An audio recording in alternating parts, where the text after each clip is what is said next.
Sir ನಮಸ್ತೆ. ಈ ದೇವಾಲಯಕ್ಕೆ ತಾವು ಎಷ್ಟು ವರ್ಷಗಳಿಂದ ಬರ್ತಾ ಇದ್ದೀರಿ ಸರ್? ನಾನು ಮೂರನೇ ಸಲ ಭೇಟಿಯಾಗಿದ್ದೀನಿ, ಮೂರನೇ ಸಲ ಬಂದಿದ್ದೀನಿ. ಎಷ್ಟು ವರ್ಷಗಳಿಂದ ಇದು ಸ್ಥಾಪನೆಯಾಗಿದೆ? 4 ವರ್ಷಕ್ಕೂ ಆಗಿದೆ.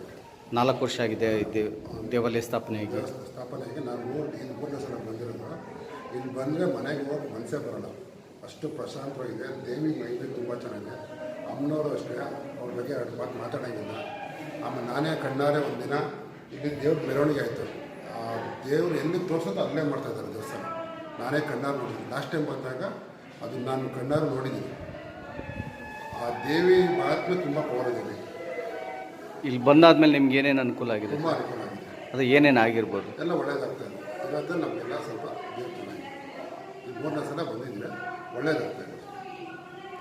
ಸಾರ್ವಜನಿಕರಿಗೆ ಏನು ಹೇಳಕ್ಕೆ ಇಷ್ಟಪಡ್ತೀನಿ? ಸಾರ್ವಜನಿಕ ಎಲ್ಲರೂ ಬಂದು ದೇವರ ದರ್ಶನ ಮಾಡಿ ಅಮ್ಮನವರ ಆಶೀರ್ವಾದ ತೊಗೊಳ್ಬೇಕಾಗಿ ನಾನು ವಿನಂತಿಸಿಕೊಂಡಿದ್ದೇನೆ.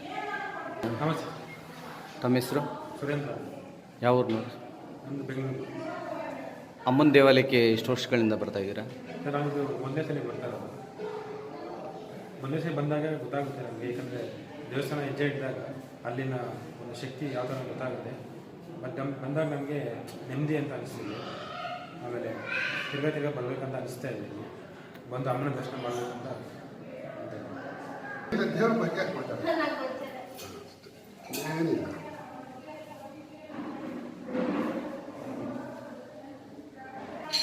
ಮೇಡಮ್ ಯಾವ ಊರಿನವರು? ಮೇಡಮ್ ಈ ದೇವಾಲಯಕ್ಕೆ ಎಷ್ಟು ವರ್ಷದಿಂದ ಬರ್ತಾ ಇದ್ದೀರಿ? ಇಲ್ಲಿ ಬಂದಾದ್ಮೇಲೆ ನಿಮ್ಗೆ ಏನು ಅನ್ನಿಸ್ತಾ ಇದೆ ಮೇಡಮ್? ಎಲ್ಲ ಒಳ್ಳೆಯದಾಗುತ್ತೆ ಅನಿಸುತ್ತೆ. ಆರೋಗ್ಯ ಸಮಸ್ಯೆ ಇದೆ, ಅದಕ್ಕೋಸ್ಕರ ದೇವನ ಬೇಡ್ಕೊಳ್ತಾ ಇದ್ದೀನಿ. ಅಮ್ಮನ ಕೇಳಿದ್ದೀರಾ? Thank you.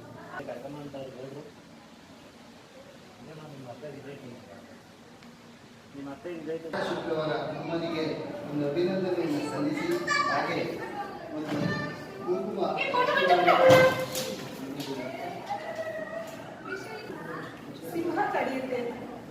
ನರಸಿಂಹ ಇದೆಯಲ್ಲ, ಒಳ್ಳೆಯದಾಗಲಿ. ಆದರ್ಶ ದಂಪತಿಗಳಿಗೆ ಮಹೇಶ್ವರಮ್ಮನ ಆಶೀರ್ವಾದ ಇರಲಿ. ನಮ್ಮ ನಡೆದಾಡುವ ರಾಜಮಾತೆ ಭವ್ಯತಾಯಮ್ಮನ ಆಶೀರ್ವಾದದೊಂದಿಗೆ ನೀವು ಕಂಡ ಎಲ್ಲ ಕನಸುಗಳ ನೆನಸಾಗಿ ನಿಮ್ಮ ಮನೆ ನಂದದೀಪವಾಗಿ ಮಹೇಶ್ವರಮ್ಮ ಬರಲಿ. ತುಂಬ